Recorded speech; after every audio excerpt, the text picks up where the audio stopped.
एक ज्ञानी मानव जंगल के एक वृक्ष के नीचे ध्यान किया करते थे। वे रोज एक लकड़हारे को लकड़ियां काटते ले जाते हुए देखते। एक दिन उसने उस लकड़हारे को रोककर कहा, सुनो भाई, दिन भर लकड़ी काटते हो और उस लकड़ी को बेच के 2 वक्त की रोटी भी नहीं जुटा पाते। तुम जरा जंगल में थोड़ा आगे क्यों नहीं जाते? वहां आगे चंदन के वृक्ष का घना जंगल है। एक दिन काट के ले जाओगे तो हफ्ते भर खाने की व्यवस्था हो जाएगी। उस गरीब लकड़हारे को विश्वास ही नहीं हुआ, क्योंकि वह सोचता था कि जितना वह उस जंगल को जानता है उतना और कोई नहीं जानता। जंगल में लकड़ियां काटते काटते ही तो उसकी जिंदगी बीती है। ये साधु यहाँ इस वृक्ष के नीचे बैठा रहता है, इसको क्या खाक पता होगा जंगल के बारे में? मानने को मन ही नहीं हुआ, लेकिन फिर सोचा कि नुकसान ही क्या है। कौन जाने, शायद वह सन्यासी ठीक कह रहा हो, फिर झूठ भी कहेगा क्यों? शांत आदमी मालूम पड़ता है, दयालु भी लगता है, और इससे पहले कभी बोला भी नहीं।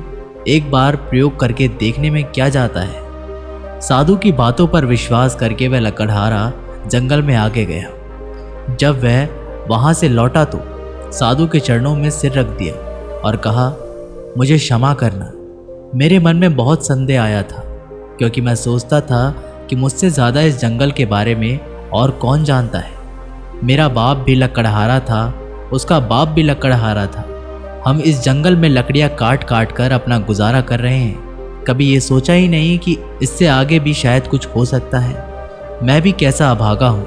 काश पहले पता चल जाता तो आधी जिंदगी गरीबी में ना गुजर पाती। साधु ने कहा, कोई फिक्र मत करो, जब जागो तभी सवेरा है। अब जाओ और जाकर चंदन की लकड़ियां काटो। अब उस लकड़हारे के दिन बड़े मज़े से गुजरने लगे। एक दिन लकड़ियां काट लेता, 7-8 दिन जंगल जाने की ज़रूरत ही नहीं पड़ती। बाज़ार में उसकी इतनी कीमत मिल जाती जिससे कि वो पूरे परिवार के लिए 1 हफ्ते के राशन पानी का बंदोबस्त कर लेता। ऐसे ही एक दिन गुजरने लगे। लकड़हारा हफ्ते में 1 दिन जंगल जाता, चंदन की लकड़ियां काटता और जाकर उन्हें बाज़ार में बेच देता। एक दिन जब वो लकड़ियां काटने जा रहा था तो उस साधु ने उसे रोककर कहा, तुम तब से चंदन की लकड़ियां ही काट रहे हो, आगे नहीं गए। तुम्हारे मन में कभी ये सवाल नहीं आता कि इससे आगे भी कुछ हो सकता है? ये तो मेरे मन में सवाल ही नहीं आया कि चंदन के आगे भी कुछ हो सकता है। साधु ने कहा, चंदन के आगे जरा जाओ, वहाँ चांदी की खदान है। लकड़ियाँ काटना छोड़ो, एक दिन ले जाओगे तो 2-4 महीने के लिए हो जाएगा। अब तो वह साधु पर भरोसा करने लगा था। बिना कुछ सोचे समझे वह वहाँ से भागा। वहाँ जाकर उसने देखा तो वह हैरान रह गया। वहाँ तो सचमुच में एक चांदी की खदान थी। वह खुशी से उछलने लगा। अब वो वहाँ पर 4-5 महीने में एक बार आता, चांदी लेता और अगले 4-5 महीने आराम से रहता। ऐसे ही कुछ साल गुजर गए। एक दिन जब लकड़हारा चांदी लेने जंगल में जा रहा था तो वह साधु उसे फिर से उसी पेड़ के नीचे मिला।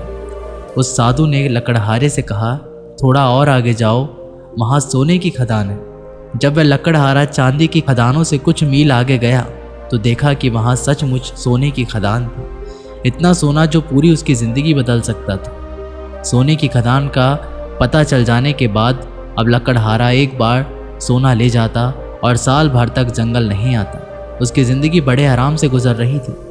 ऐसे ही कुछ साल गुजर गए। सालों बाद जब एक दिन वह लकड़हारा जंगल में सोने की खदान की तरफ जा रहा था तो उसे फिर वह मॉन्क मिला जो एक पेड़ के नीचे बैठकर ध्यान कर रहा था। जब उस मॉन्क ने लकड़हारे को सोने की खान की ओर जाते हुए देखा तो बोला, तुम कभी जागोगे कि नहीं, या मुझे ही हर बार तुम्हें जगाना पड़ेगा? तुम्हें खुद अपनी तरफ से सवाल नहीं उठता? मन में जिज्ञासा नहीं उठती कि आगे जाकर देख लिया जाए? लकड़हारे ने कहा, मैं भी मंदबुद्धि, मुझे ये सवाल ही नहीं आया। मैं तो समझा कि सोने से बड़ा और क्या हो सकता है, बस यही आखिरी चीज़ रही होगी। फिर मॉन्क ने कहा, अरे भोले इंसान, सोने की खानों से आगे जा, वहाँ तुझे हीरे की खदान मिलेगी। जब वो वहाँ जाकर देखता तो उसे अपनी आंखों पर भरोसा नहीं होता। वह सचमुच में हीरे की खदान के पास था। अब तो वो एक बार हीरे ले जाता और फिर कई सालों तक वापस जंगल में ना आता। समय के साथ वह लकड़हारा भी बूढ़ा हो गया था। एक दिन जब वह हीरे लेकर जंगल के पास आ रहा था तो उसी पेड़ के नीचे उसे फिर से वही साधु मिला। साधु ने कहा, अरे ना समझ, अब भी तू हीरो में ही रुक गया। अब तो लकड़हारे को बड़ी घमंड आ गया था, क्योंकि वो बड़ा धनी हो गया था और महल गाड़ियां भी खड़ी कर ली थी। उसने बड़ी घमंड के साथ साधु से कहा, अब तो मुझे परेशान मत करो, अब हीरे के आगे भला क्या हो सकता है। उस मॉन्क ने कहा, हीरे के आगे मैं हूँ। क्या तुझे कभी ये ख्याल नहीं आया कि ये आदमी मस्त यहाँ बैठा है, जिसे पता है कि हीरो की खदान के बारे में, और वो हीरे नहीं भर रहा है। इसको हीरो से भी बड़ा कुछ बहुमूल्य मिल गया है, तभी तो यहाँ निश्चित बैठा है। क्या तुझे ये कभी विचार नहीं आया। उस साधु की बात सुनते ही वह लकड़हारा रोने लगा और उस ध्यानी मॉन्क के पैर पकड़कर कहने लगा कि मैं कैसा मूर्ख हूँ, कभी सोच ही नहीं पाया कि जिसने ये सोने चांदी हीरे जवाहरात छोड़ दिए, उसके पास ज़रूर ही इन हीरे जवाहरातों से भी बड़ा धन होगा। मैं जानना चाहता हूँ कि तुम्हारे पास वह कौन सा धन है जिसके सामने इस दुनिया की सारी दौलत छोटी है। लकड़हारे की बात सुनकर साधु कहता है, वही तो मैं तुम्हें बताना चाहता हूँ, उस धन का नाम है ध्यान। लकड़हारे ने कहा, लेकिन मुझे तो ध्यान करना ही नहीं आता।